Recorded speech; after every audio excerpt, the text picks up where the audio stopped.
and in last place. So 43 to 26, it would seem at this stage, unless the drivers in the Gene Walsh Pontiac team take a bait before the start. They won't be beaten, providing all 4 cars start and all 4 finish. And here we have the front row of the grid for the 20-lap Winfield World Team Series. In car number 2, the Camaro, is Rodney Coombs, who starts from the inside by virtue of being the lowest point scorer in the series. And that is not a position that Coombs is used to starting in. He would prefer to be up with the top point scorers, but this could well work to his advantage. Coombs missed almost the entire series tonight due to engine problems. Starting outside of him on the front row will be Alan Butcher, the Australian team captain, in car number 83. Not necessarily in this order will they be starting, but let's go through the field. In car number 2, the red Chevrolet Monza, is Brian Norman for Australia, all the way from the Australian Capital Territory.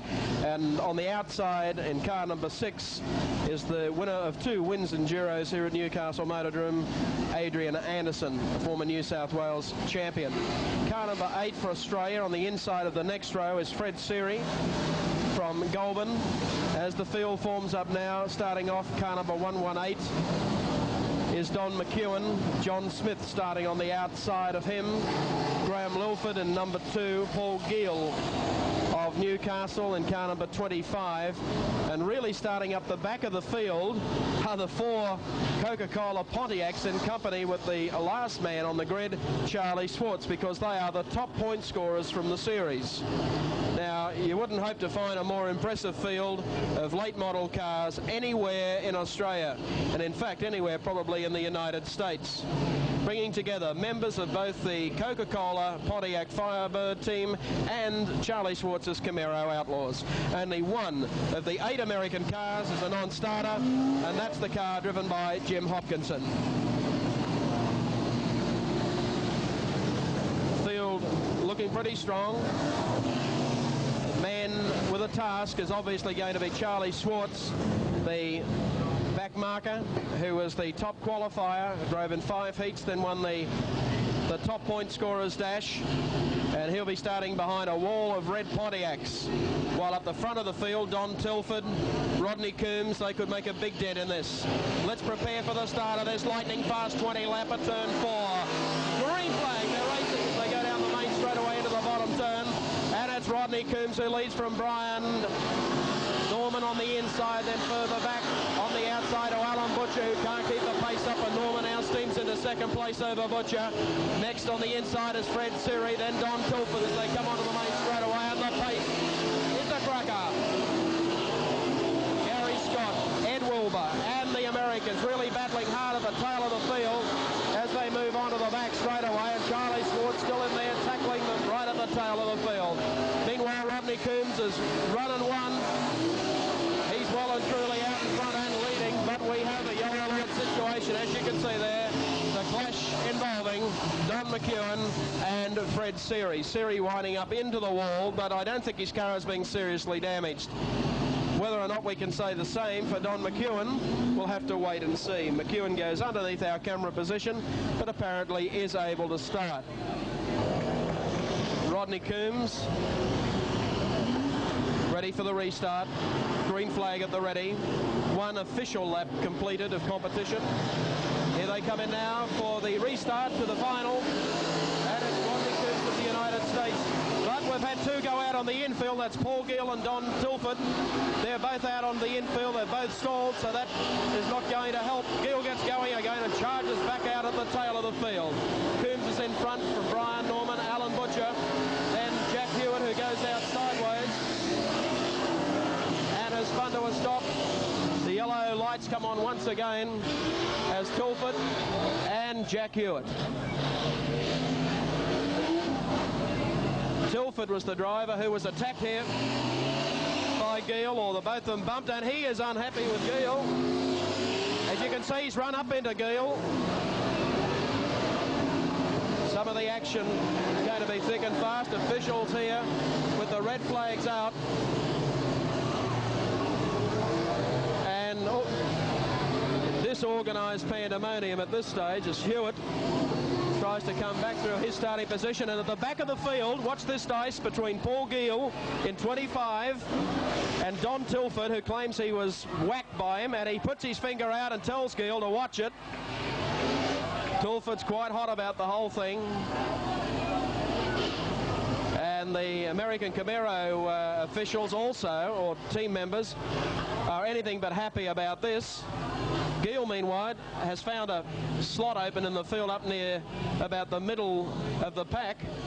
Meanwhile, Tilford, who dropped a lap, is also out and off for the restart. Hewitt makes a blinding start down the outside as they go into the bottom corner, but is caught up very high, and there's not much traction there as they move on to the back straightaway. Halfway down the back straight, now he finds an inside opening. Rodney Coombs is the race leader. And quite a dice here for second, third place. Oh, there's a mass crash behind.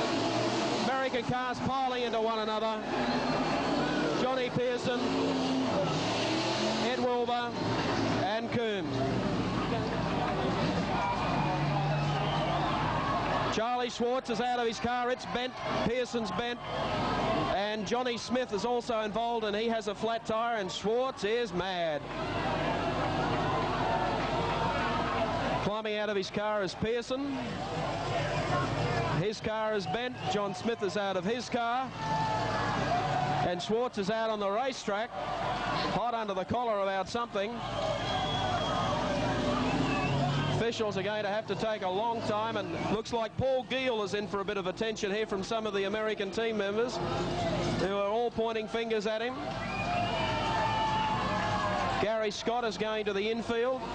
Schwartz is jumping up and down on the one spot.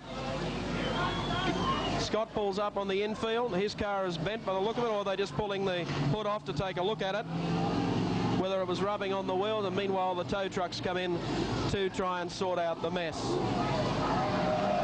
Well, Gary Scott runs into the infield, pulls off the nose of the car and goes back out again where it was rubbing against the front of the car. Schwartz, who desperately needed to finish this race to give his team points that they so dearly needed to lock up the series, or to have any chance of locking it up. It's all left to Rodney Combs now and Don Tilford, two Americans. And for the Coca-Cola team, they also are down to two Americans at this stage. John Smith's car, Newcastle United, with a bent rear end by the look of it, broken wheel.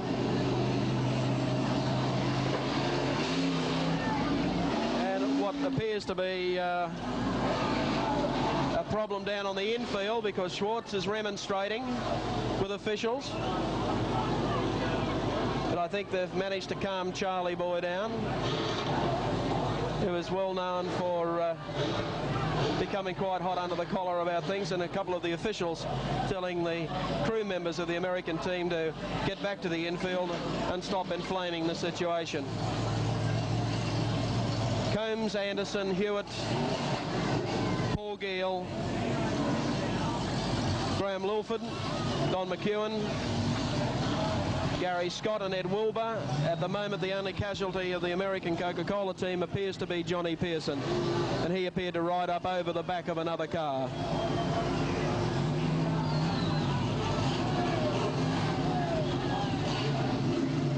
Don Tilford now moves up into his position in car number 3, and the officials ask the drivers to continue circulating.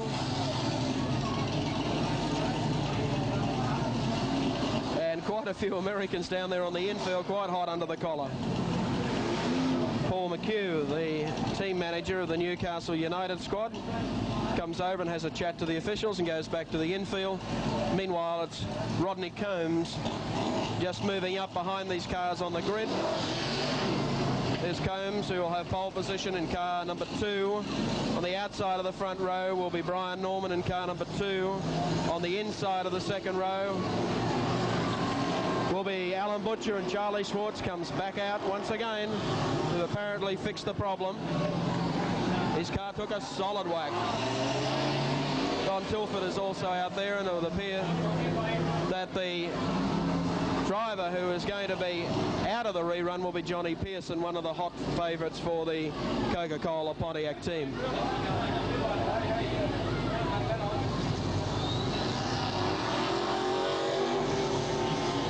Officials have a black flag, do they? Ready? No, it's just ready at the beck and call in case it is required. Officials asking to form up. There's a protest going to go against somebody in a moment. We'll wait and see who it is. If anyone. No, we're forming them up in rows of two. At least they have the formation of the first two rows of the field correct. They're waiting now on the other drivers to form up. Paul Gill moves off. A little hard to estimate how Gill will start from the inside of the third row when he missed a lap a little earlier, but that, of course, only 2 laps have been completed. 2 official racing laps have been completed. Looks like Charlie Schwartz coming up to the start-finishing line now. Find out exactly where he should be starting. There's a red flag at the ready, just to tell the drivers one more lap.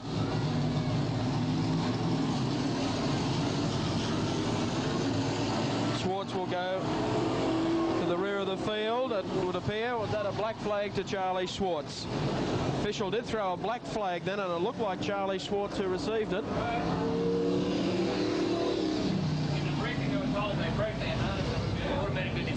According to Peter Gerbill, the racetrack promoter, all drivers agreed that if they broke their harness, that is, if they took their harness off during the final and stepped out of the car, they were automatically disqualified. Charlie Schwartz did exactly that and has been black flagged. Now, whether or not they will restart the race with Schwartz still in it, we'll wait and see. Yes, they have. And halfway down the straightaway, it's Schwartz with Jackie Hewitt going via the infield onto the back straightaway. Halfway down the back straightaway, still the race leader is Rodney Combs. In second place is Brian Norman, followed by Alan Butcher, Adrian Anderson, and then car number 1, the one driven by Charlie Schwartz. And Schwartz trying to make this every post a winning affair as he goes down the back straightaway. Now on the outside of Adrian Anderson and going around them. Paul Gill has just gone head first and buried his car in the fence. Absolutely buried his car on the wall up there. A beautiful looking car, and no one touched him. Gill was going through the turn, was going very, very fast indeed, and it went straight off into the wall and has blown an outside front tyre. But besides the obvious front end damage that he's done in that head-on encounter with the wall. Okay, Rodney Combs to lead away from Brian Norman, Alan Butcher and Adrian Anderson. Australia's going to pick up a lot of points here. Then Charlie Schwartz, who gets the black flag one more time. Behind him is Gary Scott, Don Tilford, Don McEwen, and then Jack Hewitt. Well, the black flag has been thrown at Charlie Schwartz each lap. Whether or not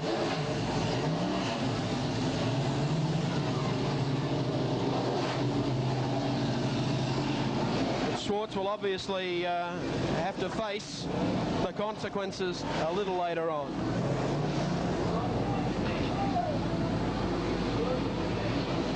Okay, the field being somewhat reduced. Still, we're going to have Rodney Combs to lead away from Brian Norman. Getting ready for a restart now. And they're racing. Rodney Combs, the race leader, going down into the bottom corner. Right behind him, Brian Norman, then Alan Butcher going through with Charlie Schwartz in pretty close company.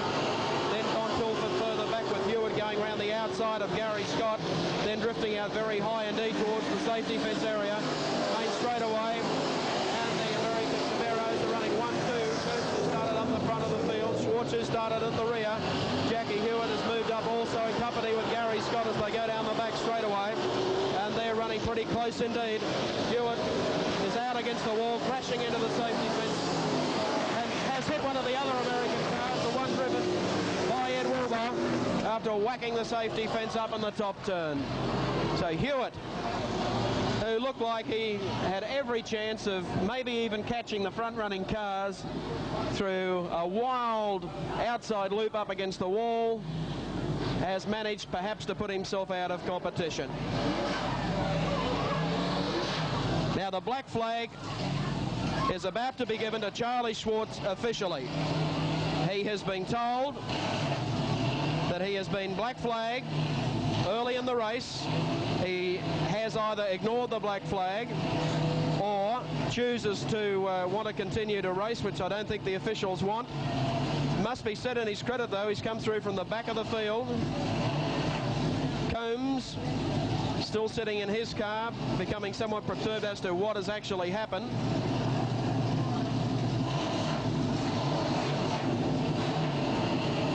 Now Schwartz banging his hand on the steering wheel. We'll wait to see if he puts his helmet back on again. No, he throws it around and starts fighting and has hit one of the officials by the look of it. We're going to have a very bad scene here. Here's Schwartz out of the car and into the officials. And Schwartz is... This is a terrible sight for speedway racing, with Schwartz, with officials being calmed. And this is what speedway doesn't really need. Schwartz being restrained now. And one of the officials is still down on his back on the ground. Coombs has driven right over. Now we have one of the other American Coca-Cola team drivers has come over, Jackie Hewitt, to try and we have one of the officials has been injured down here on the edge of the infield. And a very hot situation with Charlie Schwartz. Jack Hewitt is now trying to hold back Schwartz. We also have an argument has erupted on the infield with one of the pit crew members who was about to be someone about to be erupted and thrown bodily over the safety fence and told to leave the grounds. And I wouldn't argue, fella, because I think he's about to be hoisted over the second fence.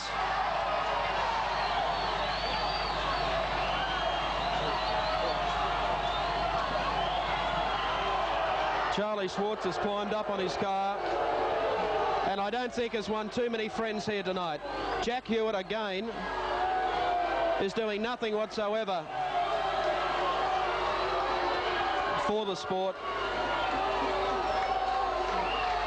I saw Johnny Pearson and the other American drivers race across, but Hewitt, in what he has done, he has just excluded himself.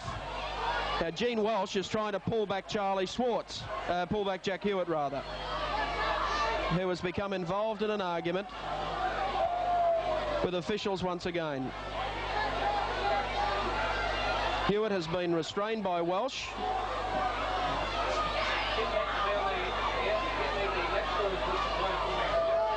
Meanwhile, the regulation about untying your harness seems to have gone out the window, because Alan Butcher has just climbed out of his car and is making some adjustments to his engine. Brian Norman has broken his harness and is standing up in his car. Hewitt is already out of contention, I would feel, through doing exactly what Schwartz was black flagged for. And one of the officials who appeared to be injured as a result of the ensuing struggle there with one of the Americans is still being treated on the edge of the racetrack.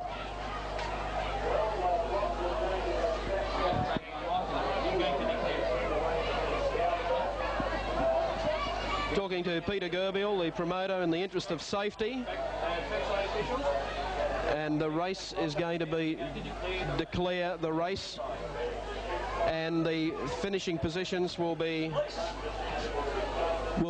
given in just a few seconds' time. Well, a wild and woolly affair as teams racing. Now we have another of the people who want to become involved. For the price of admission, they want to be heroes. And this time he also is being helped back across the fence. Perhaps it's not the nicest thing for the sport, but then again, people who continually want to remonstrate, there's only one way to treat them.